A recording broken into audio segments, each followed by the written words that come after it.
우리에게 주신 하나님의 말씀은요, 여호수아 7장 1절에서 15절까지 말씀입니다. 여호수아 7장 1절에서 15절까지 말씀입니다.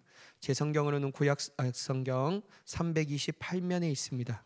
여호수아 7장 1절에서 15절까지 말씀을 제가 봉독하겠습니다. 이스라엘 자손들이 온전히 바친 물건으로 말미암아 범죄하였으니 이는 유다 지파 세라의 중손 삽디의 손자 갈메의 아들 아간이 온전히 바친 물건을 가졌습니다. 여호와께서 이스라엘 자손들에게 진노하시느니라.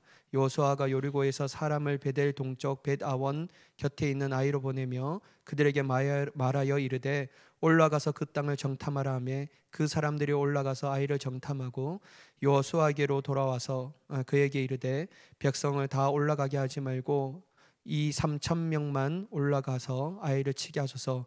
그들은 소수이니 모든 백성을 그리로 보내어 수고롭게 하지 마소서 하므로 백성 중 3,000명쯤 그리로 올라갔다가 아이 사람 앞에서 도망하니 아이 사람이 그들을 36명쯤 쳐 죽이고 성문 앞에서부터 스바림까지 쫓아가 내려가는 비탈에서 쳤으므로 백성의 마음이 녹아 물같이 된지라.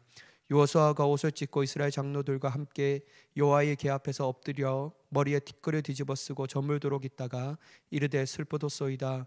주 여호와여 어찌하여 이 백성을 인도하여 요단을 건너게 하시고 우리를 아모리 사람의 손에 넘겨 멸망시키려 하셨나이까.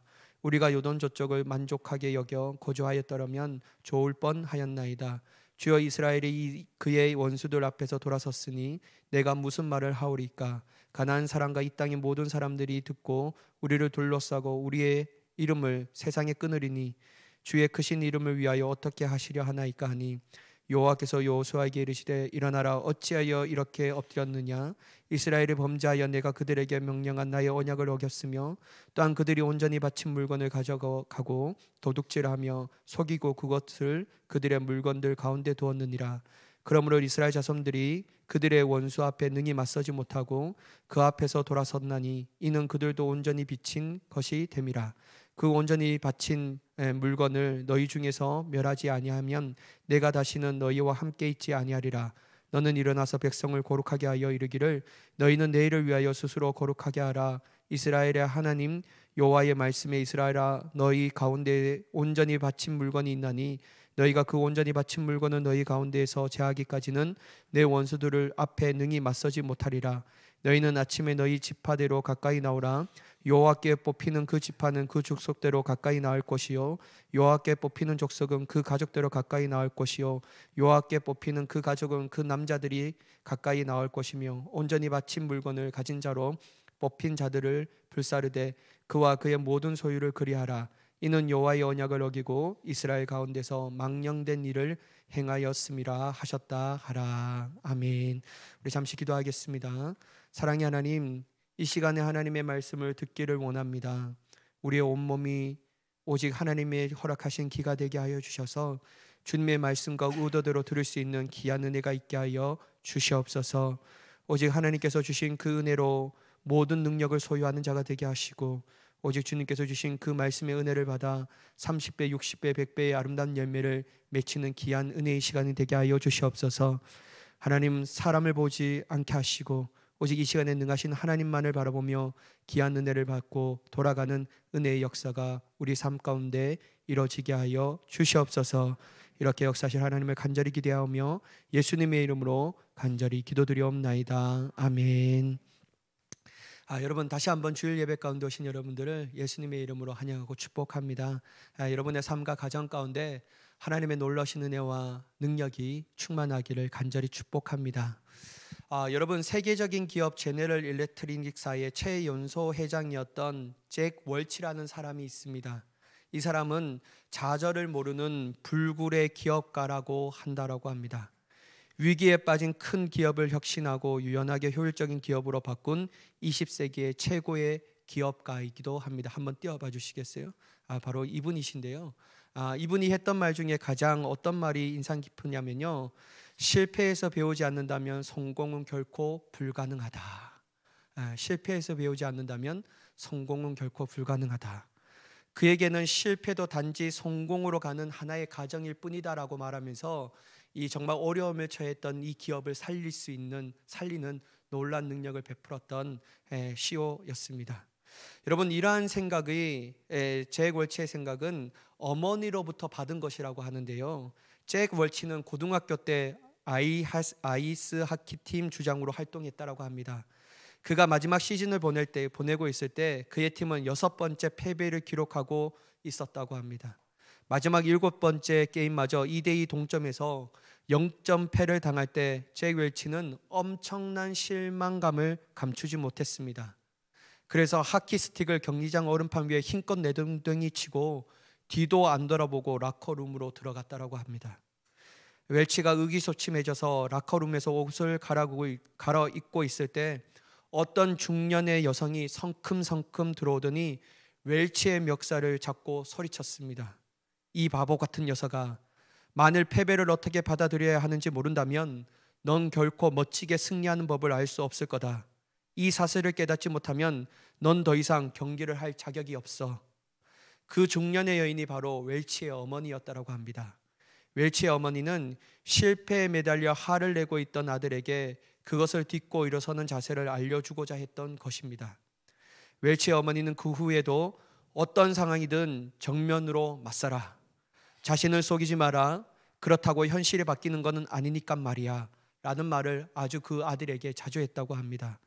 잭 웰치의 나중에 그의 자서전에서 어머니의 그 말들이 평생 살아가는데 든든한 나치판이 되었다라고 그의 소회를 밝히고 있습니다. 여러분, 우리가 경험하는 작은 실패는 단지 실패로 끝나는 것이 아니라 성공의 밑거름이 될 수 있다는 것을 알려주고 있습니다. 실패를 딛고 일어나지 못하고 실패를 배우지 못하는 것은 가장 나쁜 실패입니다. 우리가 생각할 때 실패라는 것은 무조건 좋지 않는 것이라고 우리 머리 가운데 생각합니다. 실패를 당한 사람들은요, 말할 수 없는 좌절감과 자신에 대한 무능함에 대한 자책감을 들어 힘들어하기 때문이죠. 어느 정도로 힘들어하냐면 다시 일어날 수 있다라는 생각조차 하지 않고 그 용기조차가 나지 않을 정도로 힘들어합니다. 그래서 사람들은 실패라는 단어를 좋아하지 않습니다.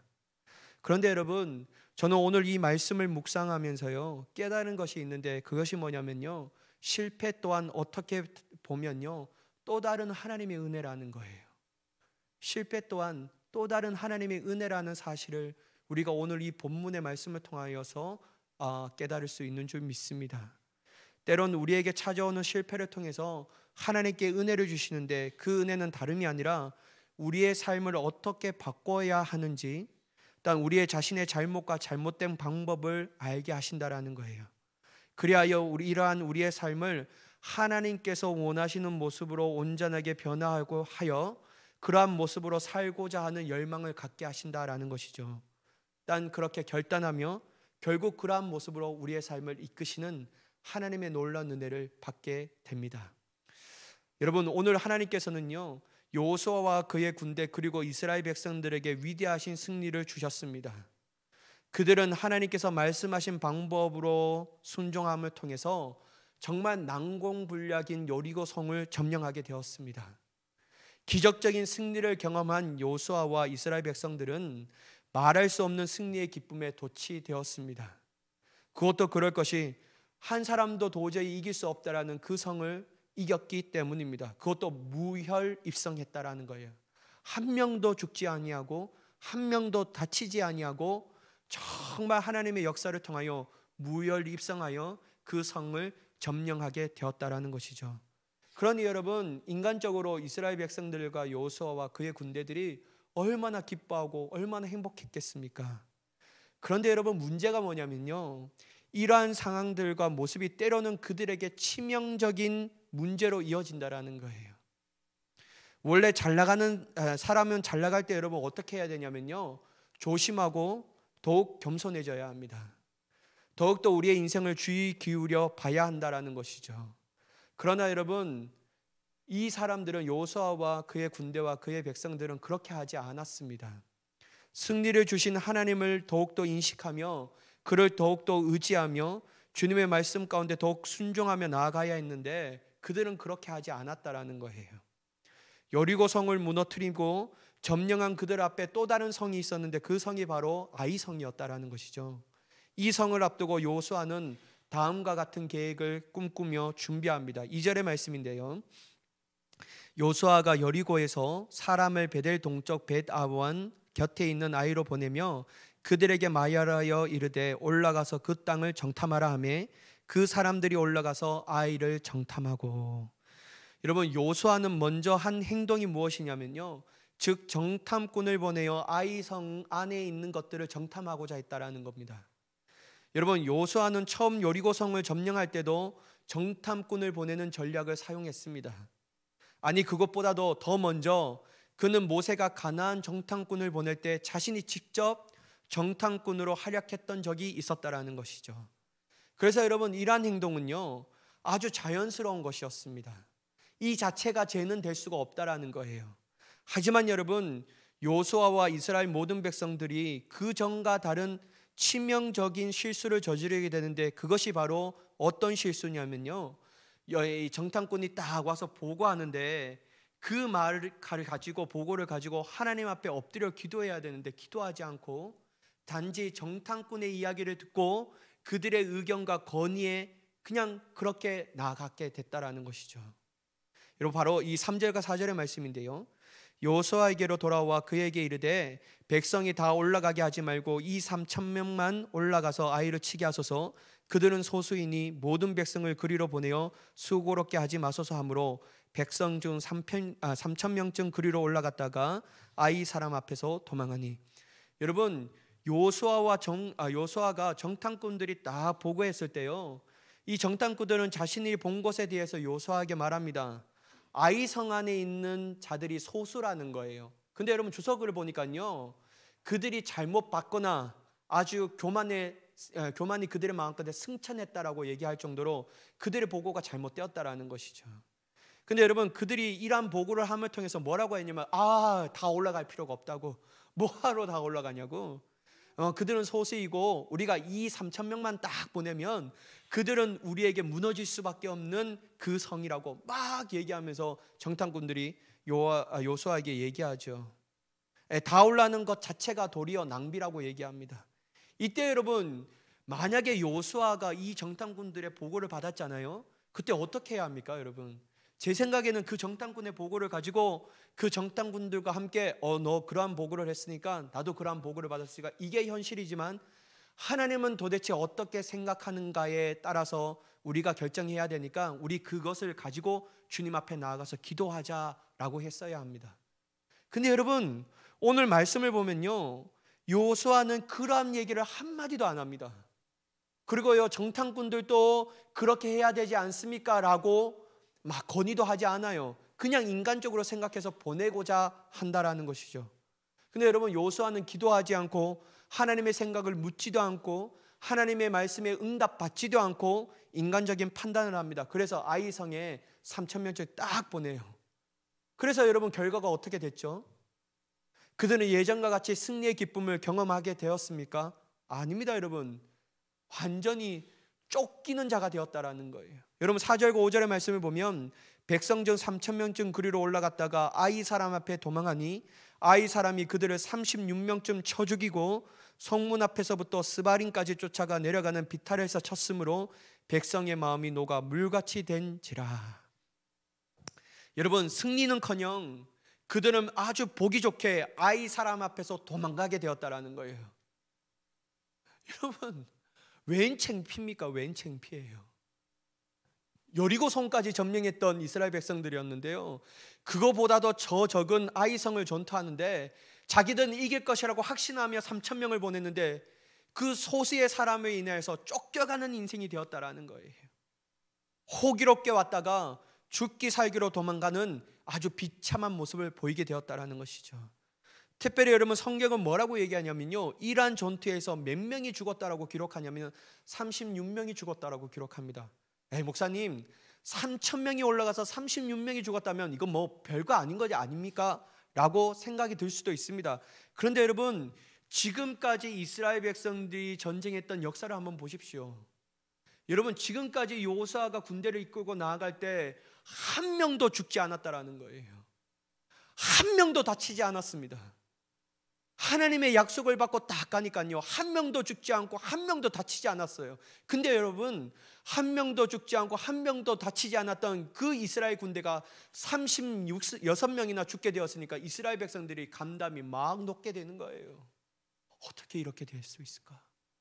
그래서 여러분, 이러한 상황과 또한 소식과 광경을 본 이스라엘 백성들의 마음은요, 오늘 5절의 후반부에 보면 백성의 마음이 녹아 물같이 된지라 라고 얘기하고 있습니다. 여러분, 예전에 여러분 어떻게 됩니까? 여리고성을 앞두고 있을 때는요, 가나안 사람들이 하나님의 음성을 듣고 마음에 막 간담이 서늘해서 물같이 녹았다라고 얘기하고 있습니다. 근데 여러분, 이제 도리어 역전됐어요. 이스라엘 백성들이 막 군대가 쫓겨나가는 것을 보고 36명이나 죽었다는 소식을 듣고요, 도리어 이스라엘 백성들이 마음에 물같이 녹아되었다라고 얘기하고 있다라는 것이죠. 왜 그렇습니까, 여러분? 그들은 지금까지 승리만을 계속해온 그들이었는데 이러한 비참한 패배를 경험하게 되니까 두려움과 당혹함을 주기에 충분했다라는 것이죠. 여러분, 한마디로 여러분, 그들은 패배함에 익숙하지 않았다라는 것입니다. 사랑하는 여러분, 저는 여기서 하나 깨달은 것이 있는데요, 때로는 우리의 삶 가운데 하나님께서 우리의 시온의 대로를 걷게 하십니다. 우리의 인생의 꽃길을 걸어가게 하신다라는 거예요. 이럴 때 여러분, 우리가 목숨을 다하여 더욱더 힘을 다하여 해야 할 것이 뭐냐면요, 하나님과 더욱더 친밀해져야 합니다. 우리의 마음을 다하여 하나님 앞에 겸손한 마음으로 주님의 얼굴을 구해야 될 줄 믿습니다.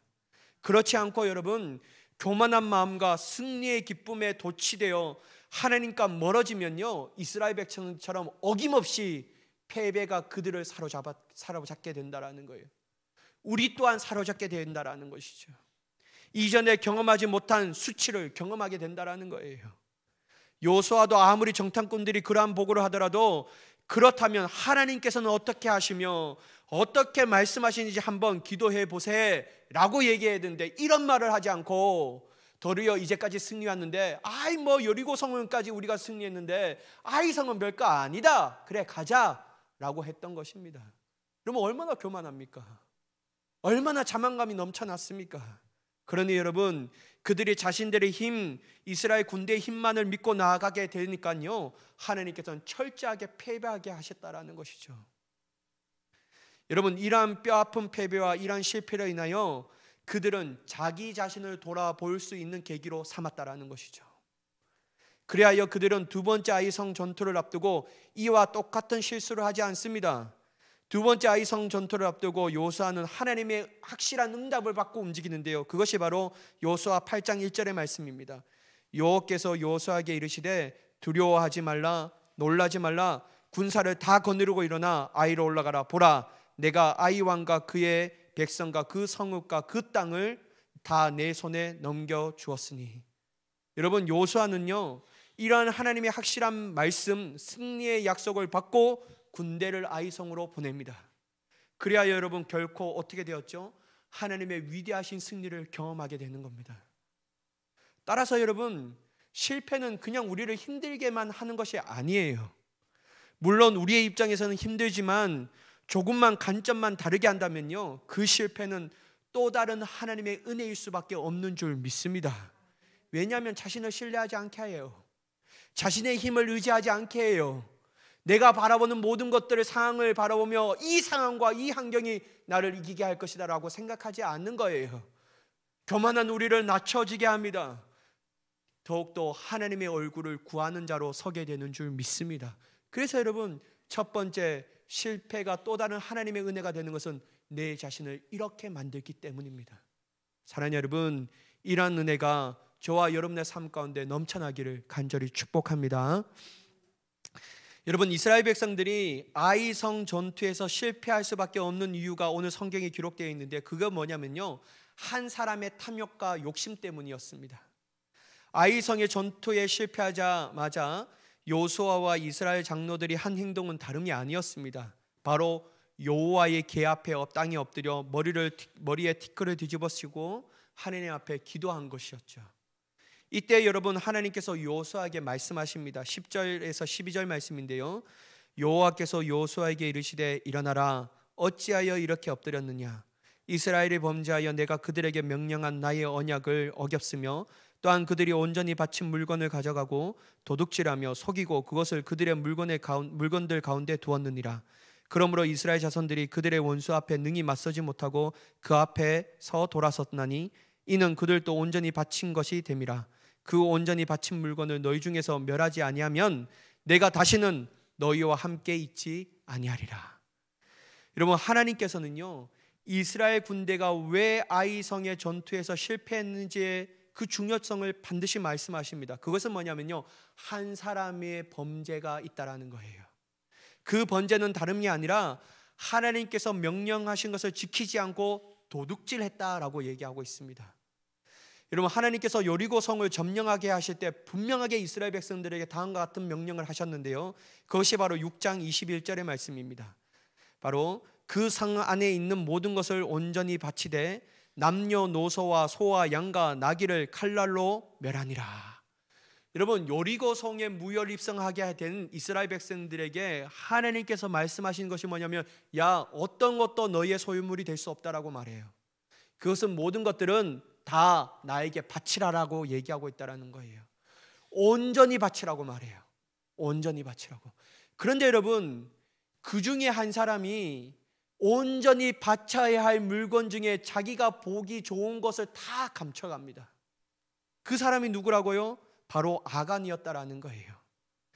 이스라엘 백성 중 아간이 이러한 하나님의 말씀에 불순종하며 여리고 성에 얻은 노획목들 중에 시날산의 아름다운 외투 한 벌과 은 200세겔과 그 무게가 50세겔 되는 금덩어리 하나를 가지고 자기 장막에 가져온 후에 감춰놓은 거예요. 이때 여러분, 성경은 그의 마음이 어떻게 묘사하냐면요, 7장 21절의 말씀인데 그 말씀 가운데 어떻게 쓰이냐면요, 탐내어 가져갔나니 라고 말해요. 여러분, 한 사람의 탐욕과 욕심이 죄로 나아갔고 그 죄로 말미암아 아이성 첫 번째 전투에서 실패하게 되었다라는 것입니다.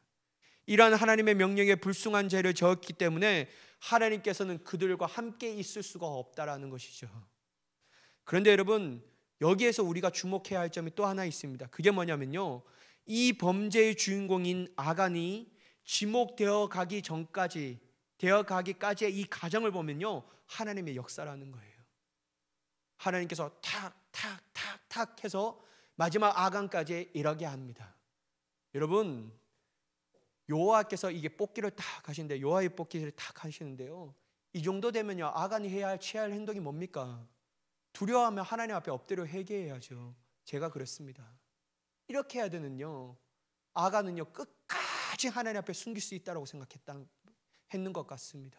그러니까요, 뽑기가 딱 주목되면 주목될수록 자기에게 점점 가까이 왔는데도 여전히 침묵하고 있다는 거예요. 하나님이 회개할 기회를 여러 번 주셨는데 그 회개할 기회를 잡지 아니하고 그의 마음은 완악하여 끝까지 어떻게 되는가라고 봤다라는 거예요. 근데 여러분, 하나님은 기가 막히게 아간까지 쫙 가게 하시는 거죠. 비로소 아간이 마지막 결론에 이르게 하신다라는 겁니다. 사랑하는 여러분, 모든 것이 그렇지 않지만요, 대부분 우리의 삶 가운데 실패를 경험할 때는 어떻게 된 때이냐면요, 우리의 탐욕과 욕심 때문에 그렇습니다. 이 탐욕과 욕심이 장성하게 내버려 두니 하나님의 말씀에 불순종하게 하는 죄를 저지르게 된다라는 것이죠. 그러나 저는 이러한 실패 또한 하나님의 또 다른 은혜라고 생각합니다. 왜냐하면 여러분, 이스라엘에게 죄를 깨닫게 해 주셨기 때문입니다. 그 죄를 이스라엘 모든 백성들이 회개하게 하시며 그 죄를 가감하게 끊고 돌이키게 하셨다라는 것입니다. 만약 죄를 지어도 실패 없는 삶을 계속해서 살고 여전히 그의 인생에 잘 나가는 삶을 산다라면요, 그 사람은 절대로 회개하지 않습니다. 여러분, 절대로 회개하지 않아요. 도리어 그가 지었던 죄에 대하여 둔감하기 시작합니다. 그리고 어떻게 나아가냐면요, 더 죄를 가감하게 짓게 된다는 거예요. 이것보다도 더 한 차례 높은 죄, 더 하나님이 싫어하시는 죄를 더 가감하게 짓나른다라는 거예요. 이러한 죄를 져도 하나님 침묵하고 계시네, 그럼 뭐 난 괜찮은가 보다, 이렇게 생각하는 거예요. 그러므로 여러분, 그러한 삶 가운데 그 사람은요, 죄에 대한 회개를 하지 못한다라는 거예요. 아니, 하지 않는 것이죠. 왜냐하면 여러분, 그 죄를 깨달을 수 없게 되니 회개하는 것은 불가능하게 된다라는 것입니다. 여러분, 이러한 삶을 계속해서 산다면 그는 현 시대에는 아주 좋은 삶, 성공하는 삶, 누리는 삶을 살지 모르지만요, 이 삶이 계속하면 계속될수록 그의 삶이 종말에 이르게 되면요, 그는 그 인생에서 죄를 깨닫지 못하고 회개하지 못함을 통해서 그가 받아야 할 것은 영생과 천국이 아니라 죄와 심판과 저주라는 것입니다. 하나님의 사망에 이르게 된다는 것이죠. 이 땅에서는 잠시 소위 잘나가는 인생을 살았지만 그의 나머지 영원한 삶은 하나님의 저주와 심판 안에서 불행한 삶을 살게 될 수밖에 없는 줄 믿습니다. 그러므로 여러분, 우리에게 있어서 실패를 통하여 하나님께서 우리의 자신의 안에 죄를 발견하게 하신다는 것이 얼마나 큰 은혜인지 우리는 그렇게 고백할 수밖에 없는 줄 믿습니다. 그래요 여러분, 실패가 저주가 아니라는 거예요. 하나님의 은혜라는 거예요. 죄를 끊고 돌아설 수 있는 은혜. 내가 이제까지 이 죄가 이것도 죄를 생각하지 않았는데 하나님이 이 실패를 통하여 은혜를 부어주신데 이것이 나에게 죄였구나, 이것이 하나님께서 싫어하신 일이었구나 깨닫게 되는 거예요. 그래서 여러분, 이 죄에서 끊고 돌아설 수 있게 한다라는 것이죠. 저는 여러분의 삶 가운데 여러분 실패하지 마십시오. 저는 진짜 여러분들 실패하지 않기를 원합니다. 그럼에도 불구하고 인생에 뜻하지 않는 실패가 오더라도요, 우연이 없습니다. 그 안에서 하나님의 은혜를 발견해야 되는데요, 내가 하나님 앞에 어떠한 죄를 지었는지 자신을 돌아보며 깨닫게 하시는 그 은혜를 통하여 회개하고 자복하여 죄를 끊어버리고 하나님 앞에 돌이킬 수 있는 귀한 축복의 사람이 되기를 예수님의 이름으로 간절히 축복합니다. 여러분, 마지막으로는요, 실패가 또 다른 하나님의 은혜가 되는 것은 바로 실패를 통하여 다시 하나님 앞에 거룩한 삶이 회복된다라는 거예요. 여러분, 13절의 말씀인데요, 요수아에게 하나님께서 말씀하시는데 너는 일어나서 백성을 거룩하게 하여 이르기를 너희는 내일을 위하여 스스로 거룩하게 하라. 이스라엘 하나님 여호와의 말씀에 이스라엘아, 너희 가운데 온전히 바친 물건이 있나니 너희는 그 온전히 바친 물건을 너희 가운데에서 제하기까지는 내 원수들 앞에 능히 맞서지 못하리라. 여러분, 하나님께서 여호수아에게 분명하게 말씀하십니다. 네가 해야 될 것은 방법의 문제가 아니라 실패 때문에 애통하고 불평하는 것이 아니라 일어나서 죄 가운데 있는 이스라엘 백성들을 거룩하게 하라. 죄 가운데 있는 이스라엘 백성들을 거룩하게 하라는 거예요. 너는 일어나서 백성을 거룩하게 하게 하여 이르기를 너희는 내일을 일을 위하여 스스로 거룩하게 하라 라고 말씀하고 있다는 것이죠. 그리고 너희 가운데 온전히 바친 물건이 있나니 너희가 그 온전히 바친 물건을 너희 가운데서 제하기까지는 이라고 말씀하신다라는 것이죠. 특별히 여러분 15절의 말씀을 보면요, 온전히 바친 물건을 가진 자로 뽑힌 자를 불사르되 그와 그의 모든 소유를 그리하라. 이는 여호와의 언약을 어기고 이스라엘 가운데 망령된 일을 행하였음이라 하셨다 하라 라고 말씀하십니다. 여러분, 이것이 뭐냐면요, 실패는 단지 죄를 깨닫게 해주는 은혜에서 끝나는 것이 아니라 결단만 하는 인생으로 끝나는 것이 아니라 그 죄에서 돌이켜 내가 이제 새로운 방향으로 살아가야 되는데 그 방향은 뭐냐면요, 하나님이 원하시는 거룩함을 추구하는 방향으로 바뀌어지는 인생을 살아가게 되는 줄 믿습니다. 이게 여러분 실패 가운데 우리에게 주신 하나님의 또 다른 은혜라는 거예요. 실제적으로 그러한 거룩한 삶을 살아가게 하신다라는 거예요. 여러분, 아간의 죄로 인하여 전쟁에서 실패한 이스라엘 백성들에게 여호수아는 거룩하라라고 말합니다. 거룩하라고 말해요. 하나님이 이거를 원하시고 계시다라는 거예요. 너희가 왜 이 아이성에서 전투에서 실패했는지에 대해서 그 죄를 깨닫고 결단만 하게 하는 것이 아니라 진짜 하나님의 원하시는 거룩한 삶을 살기를 주님이 원하시고 여호수아의 입술을 통하여 이스라엘 백성들에게도 전하기를 원하신다라는 거예요. 그래서 여러분 스스로 거룩하게 하라라는 것이 말하고 있습니다.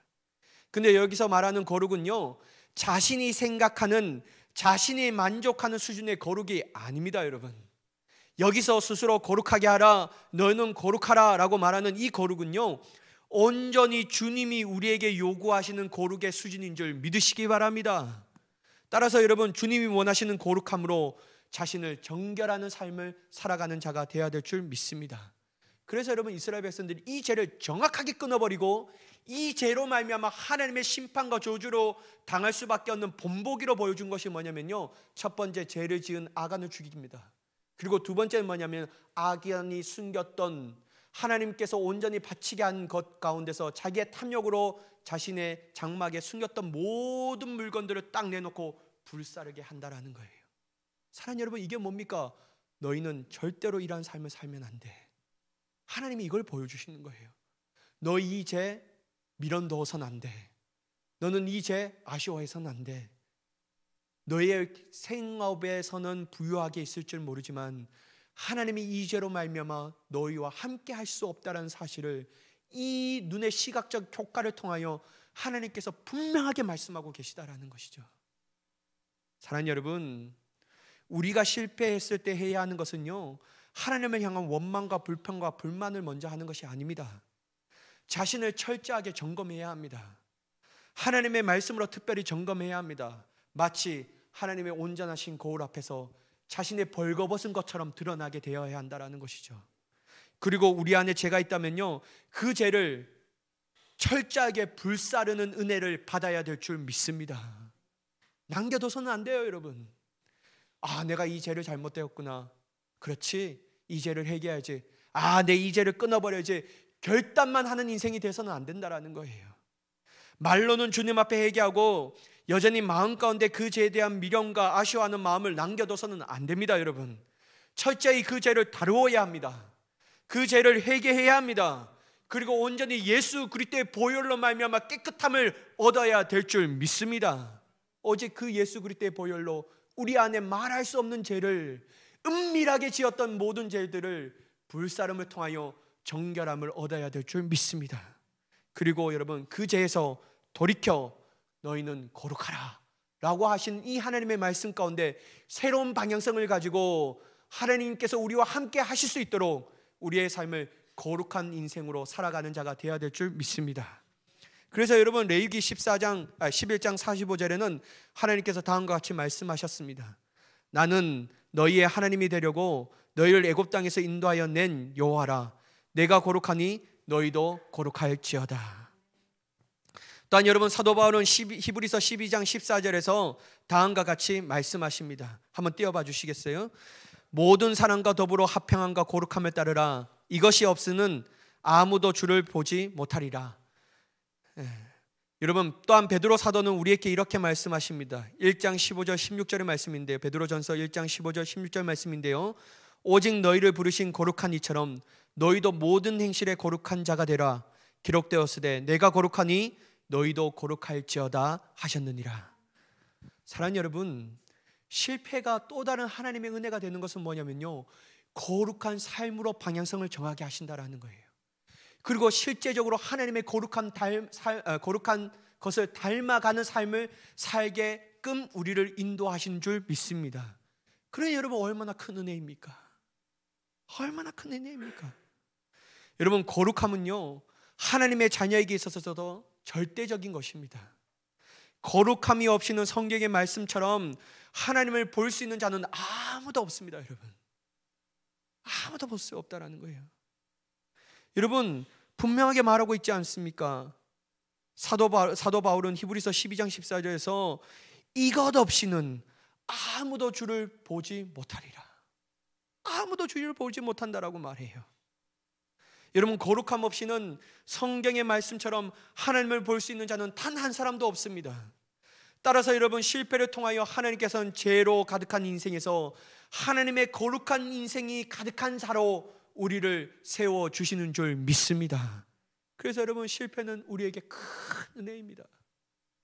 여러분, 실패할 때요, 감사해야 합니다. 저는 어떤 목사님의 설교를 듣는데요, 감사의 제목이 다 올라왔는데 기가 막힌 감사의 제목이 올라왔더라고요. 뭐냐면요, 하나님, 나에게 부도를 당하게 하심에 너무나도 감사합니다. 얼마나 큰 은혜인지요. 내가 주님의 뜻을 다시 한번 깨닫고 다시 올라설 수 있게 하시니 너무나도 큰 은혜를 받았습니다. 이렇게 여러분, 감사의 제목을 올라왔다고 하더라고요. 사랑하는 여러분, 그 사람은요, 하나님의 큰 은혜를 아는 사람이었어요. 나에게 찾아온 실패와 불행이 인생으로 슬퍼하고 고통당하는 인생으로 끝나지 아니하며 하나님의 거룩한 은혜가 있다는 사실을 그는 발견한 사람이었다라는 거예요. 여러분, 이 사람이 얼마나 복된 사람입니까? 사랑하는 여러분, 저와 여러분 삶 가운데 뜻하지 않는 실패가 오더라도 그 안에 주시는 하나님의 큰 은혜를 발견하여 주님 안에서 큰 기쁨을 누리며 주님 안에서 큰 기쁨의 교제를 하며 주님 안에서 행복하고 즐거운 인생을 살아가는 저와 여러분의 삶이 되시기를 예수 그리스도의 이름으로 간절히 축원합니다. 기도하겠습니다. 사랑의 하나님, 온전히 주님께서 우리에게 주신